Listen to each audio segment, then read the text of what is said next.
Well, hello and welcome to the. We're going to go over with this weather video. We're going to go over the June statistics for ice slip. But first, we're going to talk about the stifling day we had today and all the severe weather that you see here. The lines of severe thunderstorms. Jersey got in all the action, Central Jersey, and we got absolutely nada here on Long Island. Just a rainy evening and no thunderstorms. There may be a couple of flashes of lightning in the distance this evening, but other than that, all the action you could see here, the satellite kind of tells the story as to where all those storms were popping up today. And it was Central Jersey, particularly Monmouth County, that just got hammered and over and over and over again. The lines are just kind of training over that area and resulting in a tremendous amount of rainfall and flooding in those areas. And right now, you can see there's still some flash flood warnings that were still kind of starting to expire. But you can see we just got plenty of rain on the radar. Here's another radar to look at, but I want to show you the radar from earlier, the radar rewind here, so we'll rewind that radar to earlier. And it's stifling humidity today, by the way, so 3 o'clock, you could see what was going on. 2:30, you could see that the storms are popping up in Monmouth County and Northern Ocean County, and they just kept popping up and going over the same areas over and over again. You can see that whole area. It's 5 o'clock. So you can see that whole area just getting pounded time and time again. And it just kept going. 7 o'clock, still going. So a tremendous amount of rain in that area that has fallen, and that's why there's going to be some flooding issues in that area. And I also want to look and see if we have any storm reports as well. So actually, I want to first see if we can get any storm reports from that would be the Philadelphia office. So let's see if we have any storm reports here. Let's see what we've got here. All right, that's Pennsylvania. I'm interested in Pennsylvania. So we're all Pennsylvania reports here. But they've had some flooding in Pennsylvania, too. Here we go. Gust of 42 in Long Branch. Most of these are from Pennsylvania, it looks like. There are a whole bunch of these, though, so I'll go back a little bit more and see. You know, they used to make a list. Now they don't do that anymore. You got to go through one by one. Most of these are in Pennsylvania, not Jersey. So, I don't know. Not seeing any New Jersey ones. Pennsylvania certainly hit hard by these storms. But I'm sure that there were some power outages in Jersey, so I'm sure that they had some issues there as well. If we go to the Storm Prediction Center, actually they usually give us a list, a map of storm reports here. So you can see all the storm reports for the day here. And you can see, there are a couple of wind damage reports in Jersey in the blue, but most of them, seem to be in Pennsylvania. I think it was more rain, but there were some power outages, but it was more just heavy rain that was causing flooding in that area. And there's been, again, floods in that area. Again, we're seeing a diminished National Weather Service, so we really can't get all the information that we used to get. However, if I do go to app.com, which is the Asbury Park Press, well, they had something earlier. Now it's gone, of course. But News 12 had something on their site about flooding. You can see here there was flooding. So there's a picture of some of the flooding going on. Stormy weather moves through New Jersey with flooding rains. And they covered this plenty, of course. We still have to wait the other for media, this the New York secondary City-based line of media, was storminess to completely pass, ignoring this. recover, and until then, just fixated where on we some have stupid, seen ridiculous, anytime soon, and with more rain coming in, it's just only going to exacerbate the News 12 actually did a good job. We're News also 12 going New to be Jersey. looking at a lot of Look rain at that, 5.80 and inches of rain has fallen. And these are radar estimates, but it could even be higher than that in some of these areas. So Neptune. That whole area there got just pounded. It could have been us, but it just set up to the south, and that's pretty much what we were seeing today. We have this cold front that's slowly moving, but it's stalling out a little bit. So that's why the rain is kind of lingering around and it's not clearing out as much. But it was a very humid day across the area today. So let's look at what we've got going on right now as far as temperatures go. Temperatures in the mid-70s generally, but it's very, very humid out there. Well, the dew point has dropped to 71, but it's still very humid. Earlier, I'll just show you what the sky looked like earlier this afternoon. We had it was looking hopeful too. We had a lot of billowing cumulus congestus clouds and some cumulonimbus clouds in the sky, but it's turned out to be just light rain. We had a little bit of light rain in the afternoon, and then the period of rain later on, and all it did was make it even more humid. The humidity was really just ridiculous today. It looked like JFK still managed to get up to 91 too, so it was still hot too as well today as well. So let's see what those dew points got up to. Yeah, here you go, 77. I mean, this is like ridiculous. I mean, when I was young, the dew points, it was having a dew point in the low 70s was rare. Now we see dew points in the upper 70s, which is proof of climate change. So first we'll start off with the highs on the map today, and you'll see highs generally were in the upper 80s, 88 at Islip, 88 at Farmingdale. But JFK still got to 91, a little cooler as you headed out east. And LaGuardia got up to 93, 95 at Newark, 93 in Toms River. Probably would have been hotter if it wasn't for those showers that wound up developing. But I think the story really is about all the precipitation that we saw today. So we'll start looking at the 6-hour precipitation, and then we're going to look at some of these rainfall totals from Long Island, because we had that heavy cell on the South Shore too that caused some very strong wind gusts as well. So 3.35 inches in Howell, but I think I'm feeling there's some higher amounts than that. We're going to have to go to the Wonder Map to see if some of these higher amounts. You can see here 2.19 at Cedar Bridge. So a lot of these areas really got soaked. It looks like Toms River also got 2.63 inches, 1.70 at Miller Air Park. So they really got soaked over there. Just the thunderstorms just kept training over the same areas over and over and over again.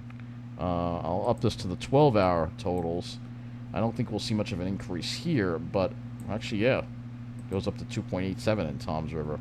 But we'll show you Long Island as well, because those storms that hit in the middle of last night resulted in some pretty heavy rainfalls on the South Shore. And as far as what we've seen here on Long Island, 0.7, looks like 0.56 at Farmingdale Airport.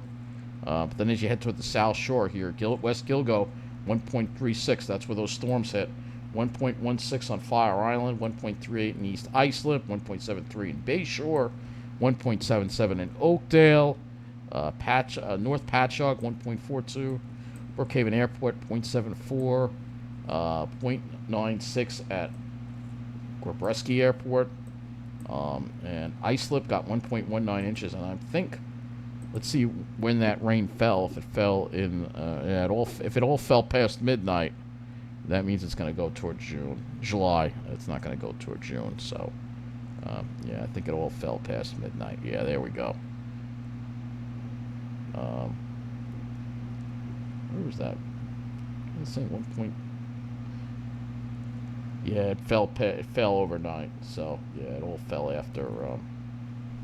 It fell with that storm. So most of that heavy rain came with that thunderstorm that hit Suffolk County. And there were a couple that kept training over the same area with the similar kind of behavior over Suffolk County last night as well, with these training thunderstorms. And there were some pretty strong wind gusts with those thunderstorms too. I just want to see if there was a local storm report in our area.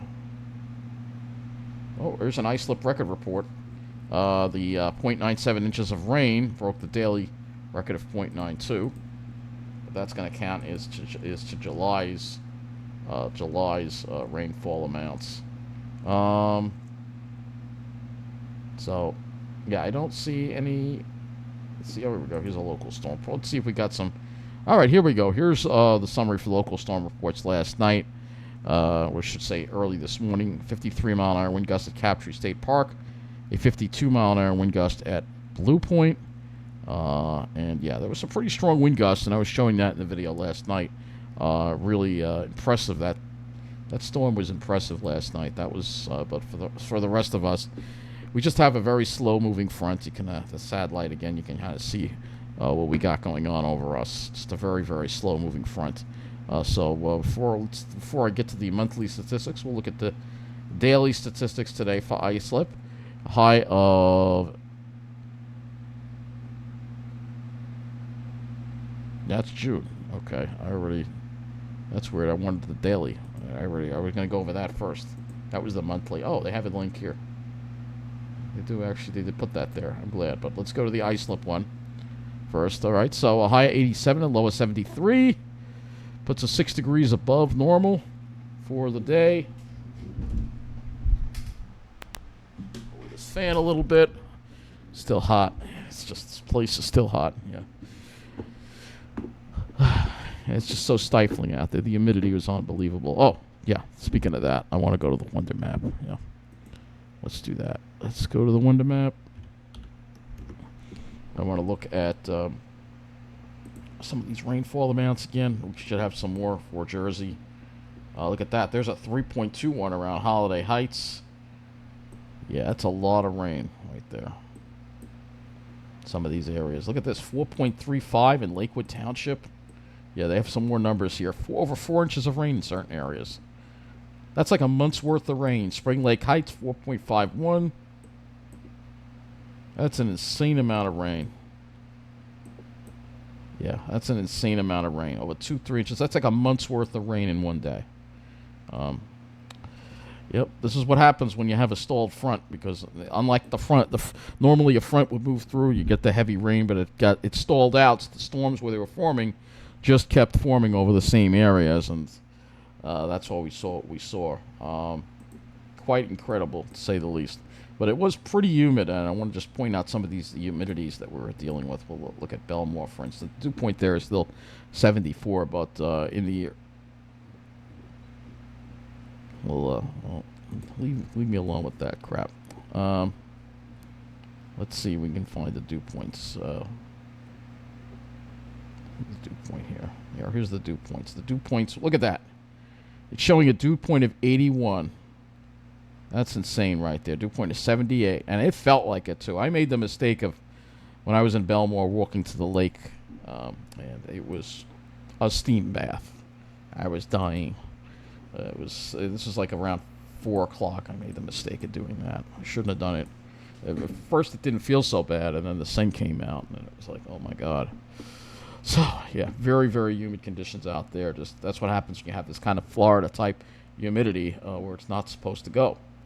So, okay. Let's go and look at the monthly climate report here. I just want to look at these precipitation amounts for Long Island. I want to see if we have any high amounts here as well. Nothing like Jersey, but 1.36, 1.78, 1.72 in North Patchogue. So yeah, good amount of rain. A very wet start to July. June probably had below normal rainfall, and we're going to look at that right now. So here's your climate report for islip for June 2025, and there's that record of 101. Hit it twice. Which is insanity. All-time hottest temperature for June at islip. Average maximum of 80.2 was 3 degrees above the normal of 77.2. The average minimum of 64.3 was 3.4 degrees above the normal of 60.9. And that gives us a mean of 72.2, which is 3.2 degrees above the normal of 69. Rainfall totals well below normal. 1.8. We had a lot of rainy days, but it wasn't heavy rain. And it was just light rain and sucky drizzle, and so we only had 1.88 inches of rain at islip. Normally we're supposed to see 4 inches, so that's 2.12 inches below normal. At least maybe we made up for it a little bit today. So if we scroll down a little more, you'll see, it'll show you, look at all the days we had with light rain. 14 days with light rain. 14 days with light rain. That's insane, all right? And 15 days with fog, or sucky drizzle, and 3 days with haze. So, yeah, not a great month at islip. We'll go ahead now look at JFK as well. And there's that 102-degree record that was hit. And that was, again, a record for the month at JFK, 102. Highest ever recorded for the month of June on the 24th. Average maximum of 80.4, 2.4 degrees above the normal, 78. Average minimum of 65.4, that is 3 degrees above the normal, 62.4. The mean of 72.9 is 2.7 degrees above the mean of 70, the normal of 70.2. So Yeah, 2.7 degrees above normal for the month. Rainfall, 2.56. That's still below normal. The normal is supposed to be 3.85 inches. And again, we just had a lot of days where we had that light rain. You can see average sky cover also 0.73. A lot of clouds. We had a lot of cloudy days. 14 days again with that light rain. 16 days with fog. It was just a really crappy month with a lot of crappy, wet, drizzly, crappy days, but really never amounted to adding up in the rain gauge. It was just enough rain to make things wet, but not enough to really help with a drought or a rainfall situation. We're not in a drought, but it definitely didn't help. That's didn't help at all. It kind of puts us more into that, closer to that drought category. I'll just go ahead and look at Central Park's summary as well. And Central Park ran about, again, their numbers suspiciously low, only 1.2 degrees above normal because they're in a heavily vegetated area. So still, even there, the rainfall 2.46, which is, again, below normal by 2 inches. So everybody had a departure rainfall of around 2 inches of rain. We're below normal for that. We'll go to Newark as well, which is the hottest spot. There's that 103 record for the month. Again, hottest temperature ever recorded in the month of June at Newark, and they were 2.7 degrees above normal for the month, and rainfall 2.29. Again, below normal. So rainfall below normal, even though we had all those rainy days. Kind of interesting to see that for sure. But yeah, that's pretty much how June went. Now we're in July, and we're going to be dealing with improving weather for the month. So I'm going to talk a little bit about tomorrow's weather, the rest of the night and tomorrow's weather now. So let's go over to that and show you just going to pull this a little closer here to these. Look at the HRRR model, and we have the 0Z running on most of it. So you see our front there. It's hanging out. We still be dealing with some periods of rain overnight. So we may still be adding to some of those rainfall numbers. And then it's still going to be humid tomorrow. The humidity is not really going to drop until later. There'll still be a slight chance of a spot sprinkle or shower. And then as we get into Thursday, the weather will improve, and we'll have a really nice day. Mostly nice day, but there is a cold front that will be approaching in the afternoon that could produce some showers and thunderstorms, a secondary cold front. So we'll look at the dew points and wind flow, and this kind of points out what I'm talking about here with this messy front that we've got. So you see the dew points are still high, and they're still going to be high tomorrow. Dew points are still going to be up near 70. We have a south wind. And that drier air, look at it, just kind of stuck to our northwest. As we go into Thursday, we finally see a little more of that dry air start to make its way in a little bit, and the dew points drop a little more. And you'll notice the winds will be west and then becoming southerly, which means Thursday's still going to be on the warm side, maybe even warm to hot. Going into tomorrow, the temperatures don't drop much tonight, and tomorrow it's still going to be pretty warm. I think we're still going to have highs in the mid-80s. Maybe not so much. No, I don't think we'll see any 90s, but we'll have mid-80s. There'll be plenty of clouds around mid to upper 80s. Tomorrow night, temperatures drop maybe to the upper 60s, and Thursday it's going to be quite warm, 85 to 90. So it's still going to be quite warm, and that kind of sets the stage for these thunderstorms that we're going to have to watch out for, because that could be our next possible chance of getting some. Let's go look at the Cape here. There's a little bit of Cape. It's not that severe, but hey, you never know. We might get something that day, maybe. But today was an absolutely huge disappointment with the weather. I was really excited, and it turned out like we didn't really get into the action that I thought we were going to get into today. So tomorrow, clouds stick around for a good part of the day. Maybe you'll see some breaks toward later. And then as we get into Thursday, we should have mostly sunny skies. There might be some scattered cirrus around. There might be some pop-up cumulus. We'll have to see. I was kind of hoping I could go to the Pine Barrens for a little bit, but we'll have to see if there's too many clouds. I don't know if I'm going to be able to, so we'll have to see what happens with that. We all know it's very hard to get a nice day around here anymore. So I think that's going to wrap things up as we enter July, and that's going to be it. And have a good night.